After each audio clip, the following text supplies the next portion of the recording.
Hello and welcome back to Rage Gaming and more Necromancer in Season 4. At this point, I've covered the meta build for Season 4 as best I can, both for boss killing and maximum pit pushing purposes, so now it's time for me to look at the other top Necromancer builds. And we're starting with one of the fun ones, Thorns Minions, which is finally relevant after so long of being just worthless. Honestly, there are some seriously good things I can say about this. I found it's AoE clear for, say, the dungeon parts of a pit or your open world content, nightmare dungeons, whatever. It's absolutely busted. The nature of the minions attacking and proccing holy bolts is always good, right? We always knew that. But then if you've got enemies attacking you and your minions at the same time, this seems to also proc holy bolts with thorns. As you reflect the damage at them, this seems to maybe proc holy bolts, which is causing a spam of these bolts, which is pretty incredible, again for this AoE clear. With the bone golem, you also have an infinite number of corpses to use, and its ability which taunts enemies, forcing them to attack it. So for that, it's been amazing.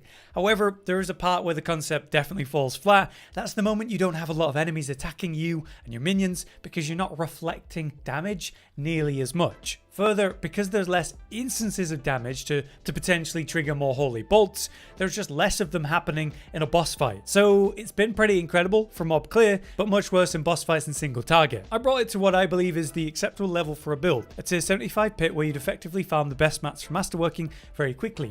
It absolutely crushed it so effectively so quick that I'm at the boss in really quick time, and then the boss just dies instantly when a bolt does proc. Then in a tier 85, it's still destroying the dungeon really quick, but as the boss health goes up, the damage lost in single target becomes much more noticeable. It's an easy clear if you avoid the mechanics, but even then you've got things like Blood Mist, Bone Storm and the shield of that, the raw tankiness of the build on top to make you very survivable. So you can be there all day if you need to be. Again though, at a tier 90, I'm still absolutely crushing the clear, and while the boss was a slower effort, relying on my great skills for survivability, it's still very much doable. This build is not optimal or cleaned up in any way, as I'll talk about as we go. I do think it could easily clear over tier 100s, so if you're interested in a Thorns build, let's talk about how this really works. Let's explain Thorns to begin with. If you check your stats and materials page, you can find Thorns specifically, and then all of the inherited stuff just below. Thorns is reflecting damage dealt to you and your minions. You can find Thorns all over the place,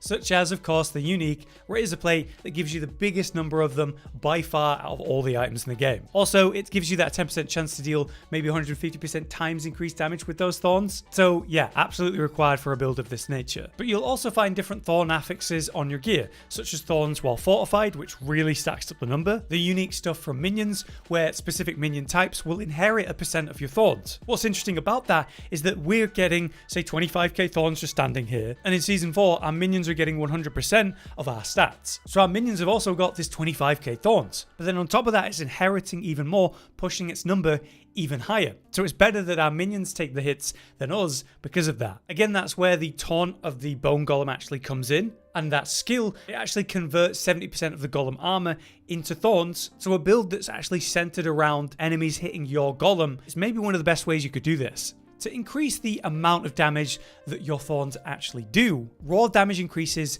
actually works for that. So flat damage, say on this weapon here, and vulnerable damage as a multiplier, and then other flat damage sources that you can get, such as increasing the damage to cursed enemies, classic damage increases like Hellbent Commander, and there's tons of examples, say in your glyphs from the Paragon, like Amplify, Gravekeeper, or something as simple as like Territorial, because close damage is also another way to enhance the form of damage we're dealing with thorns. So because of that, we want the enemies to be attacking us. We want to stay near the enemies and our minions to enhance their damage, and we actually want to avoid stunning enemies, because if they're stunned, they're not attacking, which means Thorns isn't reflecting damage at all. So this is a pretty unique playstyle because of that. So let's run through all the details of the build.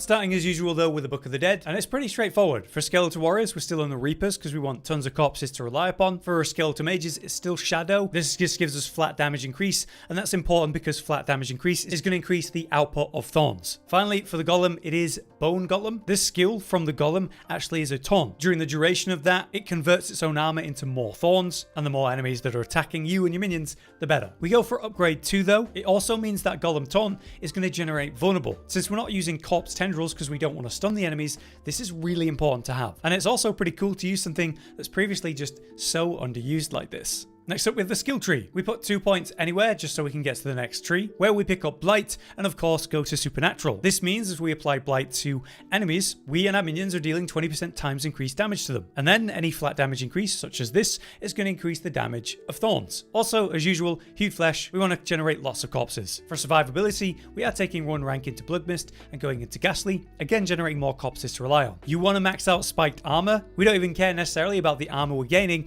This is just giving us a flat 2,388 more thorns. So it's very nice to have. We also maxed out Skeletal Warrior Mastery and Grim Harvest so we can generate essence through using our corpses, and also the damage buff for Fuel by Death. On the next tree, we are maxing out Decrepify. This really slows the enemies and increases the damage reduction that you get from this. We really want Abhorrent though, because we want to reduce the cooldown of our Golem Taunt and Bone Storm and everything else.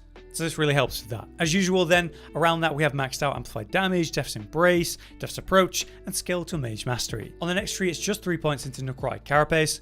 This means we're getting Fortify pretty often as our corpses are being formed, and Fortify is really important to a Thorns build. You can see how you can temper a new thing, Thorns while fortified. This gives you a lot of Thorns while you're fortified, and if you're fortified all the time, you just have that bigger number. On the ultimate tree, we're taking Bone Storm and maxing it out as you should expect, giving us a nice damage reduction and crit strike chance. Maxing out Inspiring Leader and Hellbent Commander. This is important because it means when we're near our minions, they're getting that big damage increase, and again, Thorns is more effective. Also, we max out Golem Mastery and the main damage increase of Shadow Blight. This is because of Blighted, as usual, a major flat damage increase when Shadow Blight triggers 10 times. That's going to increase the damage of Thorns and our output in general. For the Paragon, it's mostly an adapted version of the Golem Necromancer, so this should be pretty familiar to you. On the first board is Amplify. This also gives you a bonus to magic nodes within range, and we want raw damage. So I'm making sure to come through to magic nodes that give me that raw damage to again enhance the output of Thorns. This is the first board though, and how I spend my points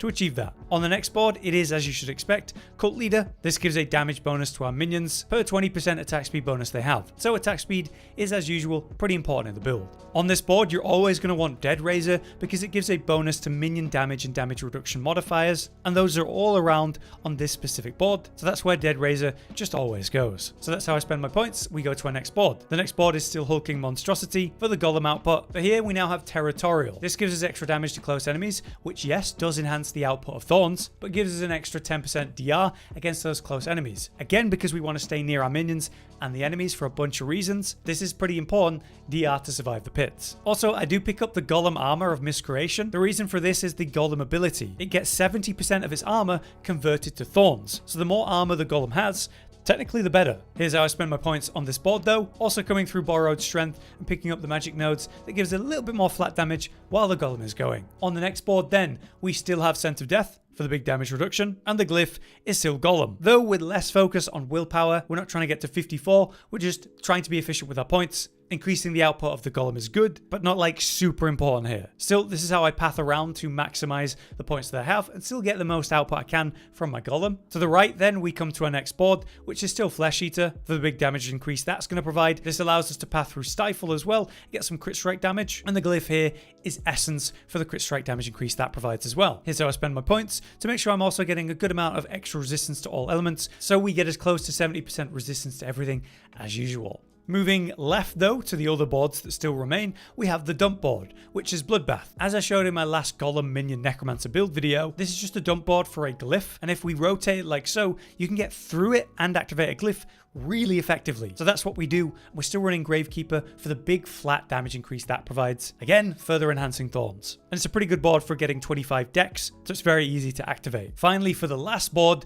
we still have Wither as a final dump board, just to get one more glyph socket, which in this case is Exploit. Again, we're generating a lot of vulnerable through our Bone Golem ability, so dealing up to 10% times more damage to those vulnerable targets, even better. So yeah, that's the Paragon board. Very similar to the max out Golem Minion Necromancer, but with some important changes for a more flat damage increase. Okay, so that brings us to the gear section, where I need to give you a little bit of a disclaimer. I put together this build to try the Thorns Minion Necromancer, but this is by no means an optimal, perfect version of it, but I will be telling you what I would aim for if you're interested yourself. So let's start with the aspects. On the helmet, we have Shielding Storm. This is giving us a very healthy barrier while Bone Storm is going, and it makes us basically ultra tanky while Bone Storm is going. On the chest piece, it's obviously Razor Plate. You absolutely must have this if you're going to run a Thorns build. It's where most of your Thorns come from. On the gloves, we have Ultimate shadow, this turns our Bone Storm into a shadow skill. The damage here doesn't really matter, it's just so that Bone Storm is generating ticks of shadow. Ticks of shadow will trigger Shadow Blight, and at 10 stacks in Shadow Blight, we will trigger Blighted for a major flat damage increase. So that's why we run Ultimate Shadow. On the legs, we're running Blood Getters, so that our priest buff is also buffing us,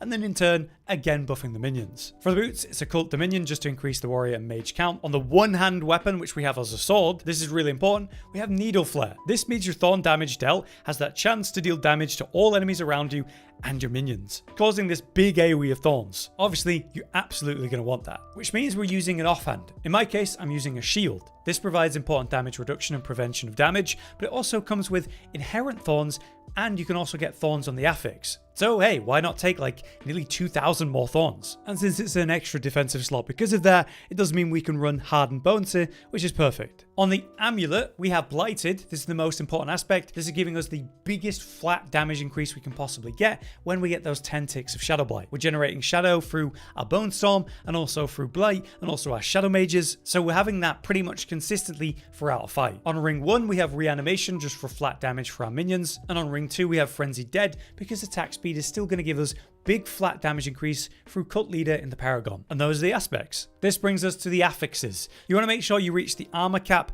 and get as close to the maximum resistances as you can. But outside of that, we're stacking cooldown reduction, maximum life, and thorns of any kind. So on my helmet, I've got max life, lucky hit chance to help with cooldown reduction, and the armor I just need in the build. On the chest, it's razor plate, so there's nothing we're doing there. On the gloves, we have attack speed, crit strike chance, and intelligence. Intelligence is a main stat, helps with thorn damage, and then attack speed, crit strike chance, further empower it. On the legs, we have intelligence, max life, and skeletal mage mastery. On the boots, it's the usual intelligence, max life, movement speed. On the one-hand weapon, we have max life, flat damage, and vulnerable damage, because that is another way you can increase the thorns damage. Again, on the shield, we have flat intelligence, max life, and even more thorns. This brings us to the amulet. Cooldown reduction, attack speed, and then levels of Hellbent Commander, absolutely required. And then on the rings, it's intelligence, max life, and crit strike chance. Just be sure to check your attack speed bonuses from yours and the minions. I have 38.6% plus 45% from Frenzied Dead, so I'm actually just below 100% there, which is what you're aiming for. So I could maybe aim for a bit of attack speed